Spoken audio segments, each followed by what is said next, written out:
కీర్తిశేషులు ధూళిపాల వీరయ్య చౌదరి గారి memorial trust ఆధ్వర్యంలో జాతీయ స్థాయిలో ఒంగోలు జాతి వృషభరాజముల పోటీలు ఈ రోజు ఈ కార్యక్రమానికి అన్ని తానై వ్యవహరించి ఎన్నో సంవత్సరాల నుంచి ఈ పోటీలు పెట్టాలని ఆలోచన ఉన్నప్పటికీ కూడా కొంత ఆలస్యమైనా సరే నాకు తెలిసి చాలా దగ్గర ఇటువంటి పోటీలు జరిగినా ఇంత అంగరంగ వైభవంగా ఇంత అట్టహాసంగా ఈ పోటీలు ఏర్పాటు చేసినటువంటి సోదరుడు నాకు అత్యంత ఆప్తుడు గౌరవ శాసనసభ్యులు ధూళిపాల నరేంద్ర కుమార్ గారికి వేదిక పైన ఉన్నటువంటి పెద్దలకి ఈ వేడుకలు తిలకరించడానికి విచ్చేసినటువంటి ఆశేష ప్రజానీకానికి రైతాంగ సోదరి మనందరికీ పేరు పేరున హృదయపూర్వకమైనటువంటి నమస్కారాలు అభినందనలు తెలియజేస్తున్నాను. ముందుగా మనం ధూళిపాల వీరయ్య చౌదరి గారిని ఒకసారి గుర్తుకు తెచ్చుకోవాలి. వ్యవసాయం అన్నా వ్యవసాయ అనుబంధ రంగాలన్నా అత్యంత ఇష్టంగా ప్రేమించినటువంటి వ్యక్తి. ఈ ప్రాంత ప్రజలు బాగుపడాలంటే, ఈ ప్రాంత ప్రజలు ఆర్థికంగా నిలదొక్కుకోవాలంటే వేరే మార్గం లేదు. ప్రతి ఇంటిలో పాడి ఉండాలి, పాడి ద్వారా ఆదాయ మార్గాన్ని సంపాదించాలనే ఉద్దేశంతో గత కొన్ని సంవత్సరాల ముందే సంఘం డైరీని ఏర్పాటు చేసిన విషయాన్ని మనందరం కూడా తెలుసుకోవాలి. ఆ రోజు సంఘం డైరీని ఏర్పాటు చేసి ప్రతి కుటుంబంలో పాడిని పెంచి తద్వారా కుటుంబం ఆర్థికంగా బలపడడానికి విశేషంగా కృషి చేసినటువంటి వ్యక్తి ధూళిపాల వీరయ్య చౌదరి గారు.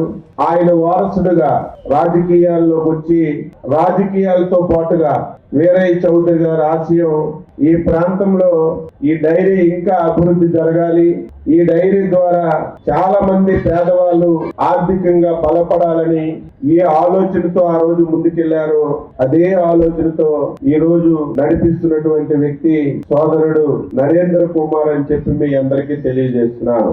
ఈ రాష్ట్రానికి పెద్ద ఆస్తి ఒంగోలు జాతి ఎద్దులు. ఇది ఒకప్పుడైతే ఒక ప్రాంతానికో ఒక రాష్ట్రానికో ఉండేది. ఈ రోజు చూస్తే ప్రాంతం దాటింది, రాష్ట్రం దాటింది, విదేశాలకు కూడా ఒంగోలు జాతి పేరు ప్రఖ్యాతులైనటువంటి విషయాన్ని మీ అందరికీ ఈ సందర్భంగా గుర్తు చేస్తున్నాను. మొన్న నేను ఆశ్చర్యపోయాను. మన ఒంగోలు జాతి ఎద్దు బ్రెజిల్ దేశంలో ఒక ఎద్దు 40 కోట్లకి సేల్ అయ్యిందని వింటే నా ఆనందానికి అవధులు లేవు. ఈ రోజు అంతరించిపోతున్నటువంటి జాతిని మళ్ళీ మనం ముందుకు తీసుకురావాలి. దీనికి మన ముఖ్యమంత్రి గారు అత్యంత ప్రాధాన్యత ఇచ్చి మళ్ళీ ఒంగోలు జాతిని ప్రతి ఒక్కరూ ఆదరించే విధంగా, ప్రతి ఒక్క ఇంటిలో ఈ జాతి ఎత్తులుండే విధంగా ప్రభుత్వం నుంచి ప్రోత్సహించాలని అనేక విధాలుగా ప్రయత్నం చేస్తున్నాం. ఈ రోజు రైతుకి వ్యవసాయం ఎంత ముఖ్యమో దానికి సమాంతరంగా పాడి కూడా అంత ముఖ్యం. ఇప్పుడు యాంత్రీకరణ వచ్చింది.